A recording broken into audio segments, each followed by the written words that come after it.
Look, back in the day, Kyle, you was trash, bro. You was trash. Let's just put it out there. And I hope you're not surprised by that because it was something that you didn't know how to do. You know, me watching Malik work with you the way that he did, bro, I cried several times. And then I would start hearing your music again. I'm like, oh my God. Although the way it wasn't coming out, it wasn't like you got it. But here and here, you were getting it. Welcome to Tea with my Uncle Iros. Lazy Susan style conversations with mentors and musicians that have inspired me over the years. I'm your host, Son of Paper. Uncle Iro is a character in Avatar who my generation has deemed the most wise and patient mentor ever. And so this season, I sat down with my uncles and aunties to pick their brains on how to best navigate this planet with wisdom, grace, and compassion. And what better beverage for conversation than tea? How you doing, John? Hey, I'm good, brother. How you doing, man? This episode and this conversation is one that I've just been looking forward to all week. For people that don't really know my origin story, don't really know how I started recording music, you're about to find out today. So yeah, do you want to introduce yourself in terms of however you like, however feels comfortable? Yeah, for sure, bro. First, I want to say thank you for the opportunity. Name is Don Frazier Jr. Depending on who you ask, they would want me to say I'm Dr. Frazier. As an artist, I go by Grimm and also Chief Ivy. I'm an educator for San Francisco Unified School District. I'm also a professor for San Francisco State University for the doctoral program. I've been doing music since I was 18. It was a little bit before that. So 1998 is when I started taking music a little more serious. Moved out to San Francisco in 2004. My father, I won't say he left us, but my father went to find himself when I was 4 years old. And I'm glad he did because we good to go today. And 20 years later, he came to my sister's wedding and it was 2004. And he pulled me to the side and he said, son, I know that you're really talented. You do music, you play basketball, you're an artist. And he said, you want to come to San Francisco, explore some opportunities? And I said, okay, shit, why not? If I can come back, if I don't like it. Because I was already anticipating that I wouldn't like it. So I moved out here in 2004. My dad is giving me money and I'm like getting lost on purpose in San Francisco. I'm trying to find myself. He would often try to get me to attend meetings with him or go meet new people with him. So we drive up to Petaluma, California. He introduces me to one of his mentors, and his name is John Stallone. This dude is like 6'4", 320 fucking pounds, bro, and named John Stallone. I walked in his house, I was like, yeah, you work for the mob, bro. You in the mafia, fam. Oh, no, Don, it's nothing like that. Oh, okay. You can tell me what you want, but yeah, okay. So within that 10 minutes, John Stallone comes back and he hands me the phone. And I'm like, who is this? Who am I talking to? He said, just talk. Okay. Hello? Hey, what's up, man? How you doing, man? My name is Malik. This was my introduction to Malik. Wow. I was like, yeah, okay. hey, man, I heard you do music. John was telling me you do music. I said, yeah, I do music. I'll be up there in a day or two and I'll come get you. All right, cool. Yeah, whatever, bro. Hung up the phone. Shit, 2 days passed. Malik pulls up. I go downstairs. We talked for about 10 minutes. Like it was no longer than 10 minutes. And he asked me this question. He said, bro, when you in the studio, how do you like it to be? I said, with incense and with dim lights. And I usually got my lights dim in the studio. Mm-hmm. And when I told him that, he looked at me and he said, welcome to the family. And he dapped me up. That was me and Malik's, right? A couple months later, his son's birthday, come over there. Malik introduces me to all these people and I actually made a song about this. Like, how they say give people their flowers while they're alive. Like you don't want to thank people while they're gone. You want to thank them while they're alive. So I did this song and I shouted out a bunch of people that have helped me groom Donald and Grimm and Chief Ivy into the person that he is today. Malik was the core for a lot of the people that I met over that duration of time. Mm-hmm. What started happening when me and Malik would play our music for people, my favorite comment that we've ever gotten, Kyle, my favorite comment ever was, bro, when I listen to y'all music, it feel like I'm in the studio with y'all. Whoo! This is the kind of music that me and Malik was making when we finally had our own shit.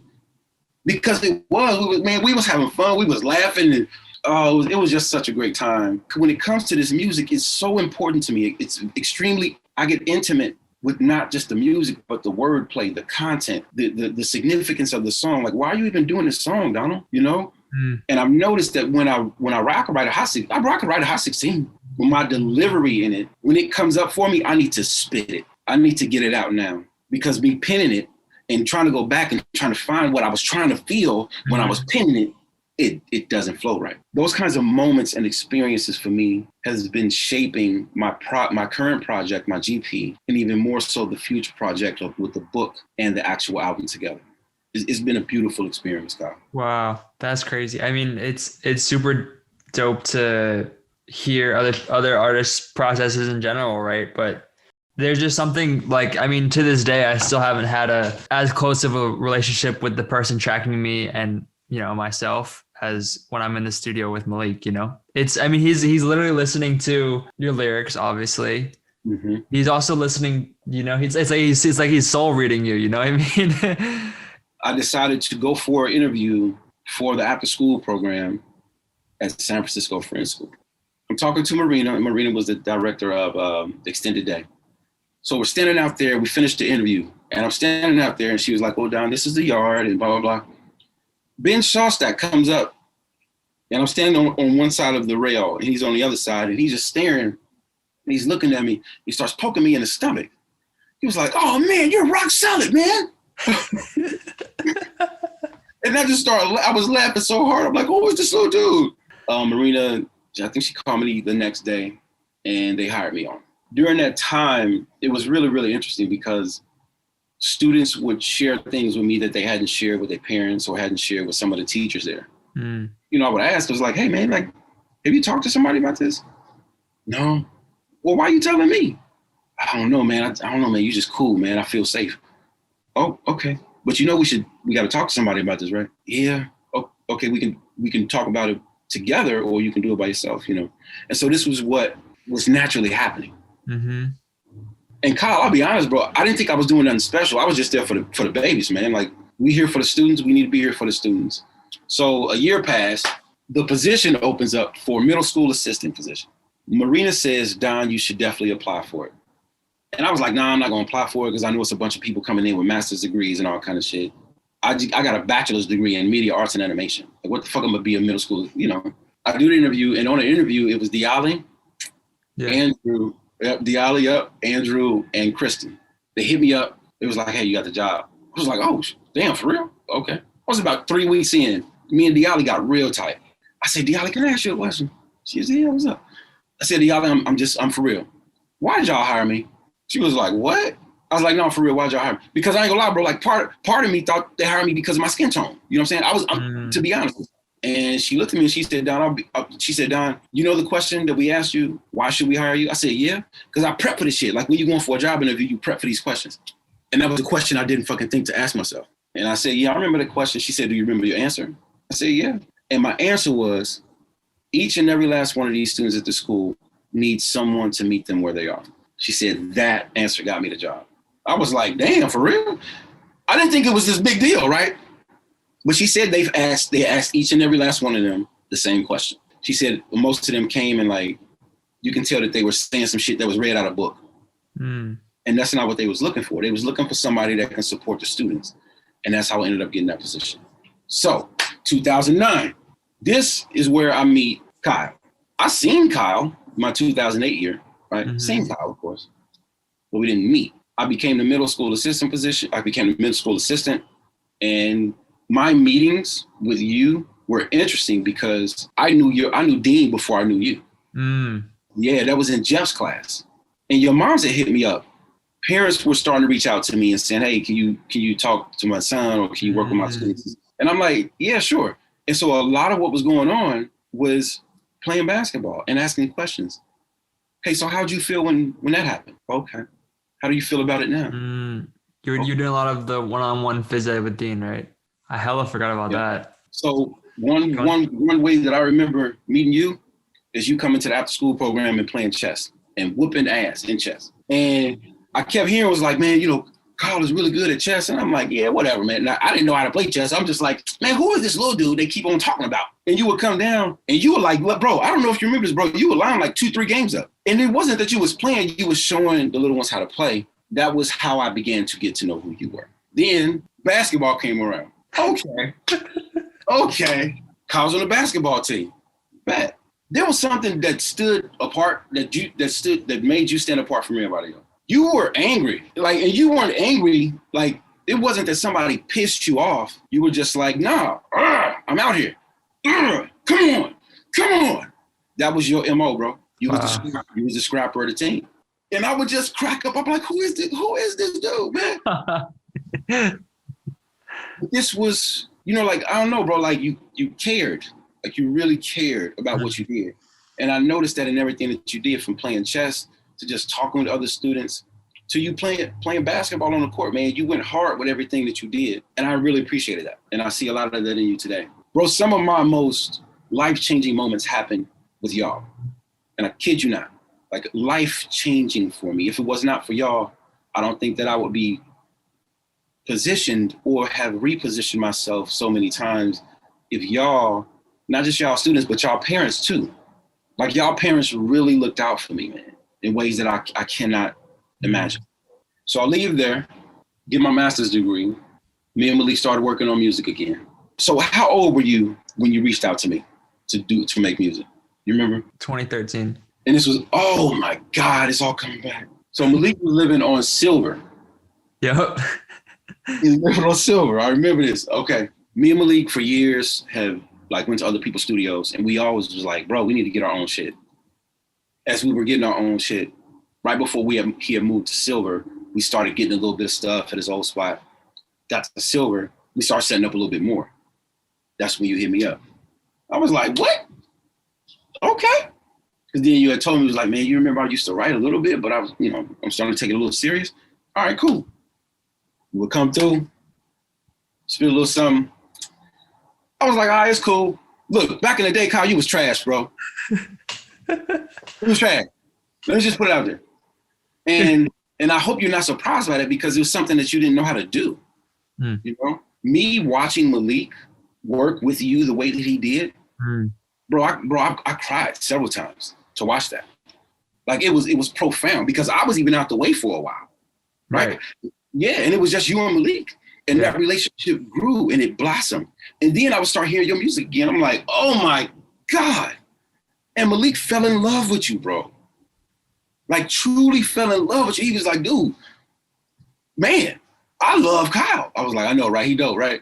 No, Grimm, he gets it. And the way that he would describe it is, although the way it wasn't coming out, it wasn't like you got it, but here and here, you were getting it. And so for me to watch you like that, bro, it was just beautiful. So that was 2013. So for 2013, so let's say maybe 2016, 2017. Yeah. You grinding, and you had worked, and then, because I know you had worked with Malik more than you had worked with me. And I love that, because I was also on my personal journey. Right. I also had to do my shit. And then there was this point that you tapped back in, and you was just like, hey, Don, how you doing, man? I'm like, what's up, man? What's up? What's going on? You started telling me about college. I'm crying and shit. I'm like, oh, man, my God, man, this is beautiful. And then you were like, man, I want to get back into the music again. You've been doing a little bit here, a little bit there, but you want to do it. This is when you started going to Sunset Youth. You came out of that experience and was like, yo, bro, what's up? Come on. What are we doing? Because I know what I'm doing. I was like, damn. Yeah.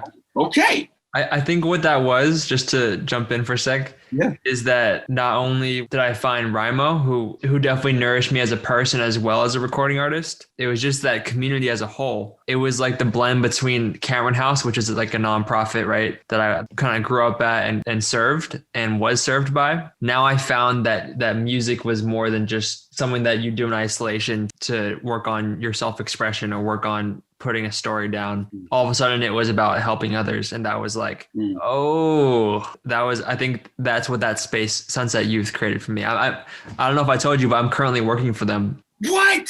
Just last week started creating challenges for the community to help everyone still feel close. Like music challenges, cooking challenges, sort of like online youth programming in a way. During the summer too, I worked for them a bit, and we were developing with other artists, making songs with them. The full circle part of it, or the kind of exciting part that just happened a couple of days ago is that one of our songs that we made during that summer program period, the beat that he made, that's going to be in a film. What? Yeah. So I just signed the contract today and we're getting paid like a nice amount. So I'm able to give to him, give to people in that cohort. So I'm like, beyond music just being like something that we can bond over, like there's, it's life-changing for some people. Yeah. It makes all the hardship and the struggling and the self-doubt, it makes all of that, the unglamorous part, it makes it so worth it just to celebrate with people that I care about, Damn, bro. Like you don't surprise me. It's just like, it's nice to just continue to be proud of you. It's huge, man.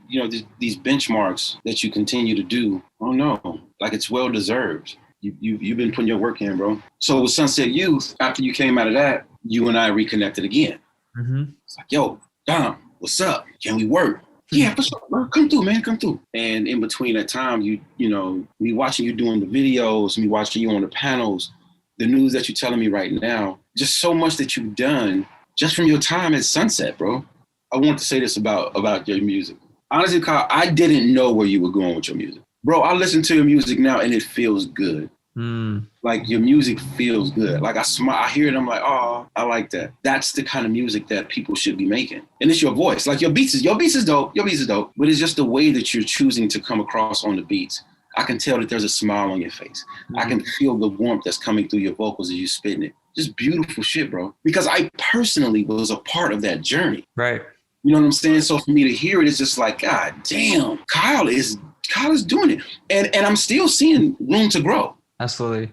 Yeah, and I think that's something that Malik, and when you get on, you can even ask him about. I think that's something that Malik have always appreciated about you is you've always been humble and you've always been hungry. You always you didn't want to get it right. You just wanted to know what the fuck you was getting. Does that make sense, bro? Yeah. Like for real, bro. You was like, yeah. But you was just like, nah, Don, it's not making sense. That was your approach, bro. I'm telling you, that was your approach. From the jump. Yeah. Like it needed to make sense to you. It wasn't about getting it right. It's just, it needed to make sense. And I listen to your music now and I'm like, I can hear the work that you put in. I'm beginning to hear it in your music and it's beautiful, bro. And I'm proud of you. Thank you. That was a hell of a long introduction, but I had to give everybody the context. The stories that you just told and even about the studio, like a lot of this is new information for me or like stuff that was like half like missing information. You know what I mean? So like now I think I see more of the story, which is it's exciting.